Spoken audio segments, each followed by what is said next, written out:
the definition of insecurity is uncertainty or anxiety of oneself, a lack of confidence.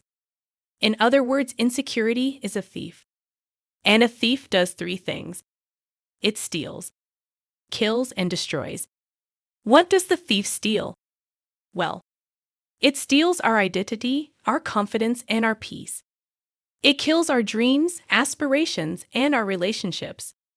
And it destroys our mind and our lives. You see, there is a war going on, and the battle is in our minds. That is where the war is being fought. Some of us have become prisoners of war in our own minds. We do not realize that we have a real enemy, an enemy which is working to destroy us.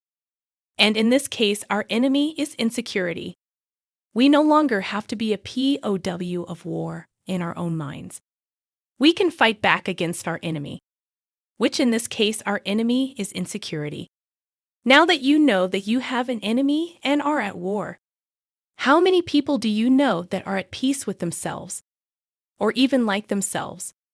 For a long time, I hated myself. I did not like who I was or what I looked like. I constantly would put myself down and beat myself up with my own words.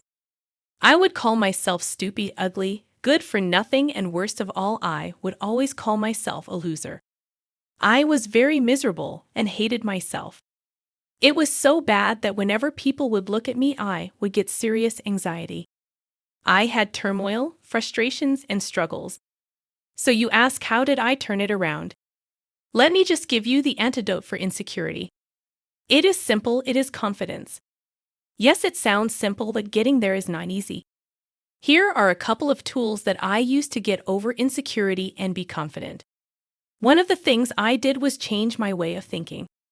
What I mean is, since I was always calling myself loser, I wrote on a piece of paper that I was a winner, since it was the opposite of what I was saying.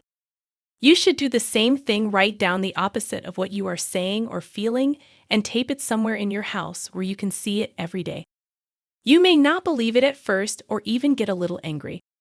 But what I am telling you is that over time your thinking patterns will change for a more positive one. Another thing I did was spoke life to myself. Have you ever had someone say nice things to you and it made you feel real good inside?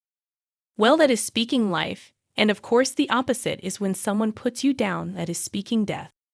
Imagine speaking death to yourself every day and all day long. It could ruin anyone's confidence. So what you need to do is speak life to yourself. Try and find something positive about yourself and build on that. I started with that I was punctual when it came to my appointments. Then I realized that I would do what I said I would do for people. Do you see where I started looking at myself at a more positive way? And I started to realize I had some good qualities about myself, and I continued to build on that. And my confidence grew more and more when I would speak life to myself. I did it, and so can you. Just start out small and continue to build on confidence. Just remember, confidence is to insecurity as kryptonite is to Superman. Yes, it is going to be hard at first, but it does get a lot easier over time. Not liking yourself is very torturous and can rob you of your life, keep you a prisoner in your own home. So fight back. Be a winner in your life and live the dream you always wanted to live.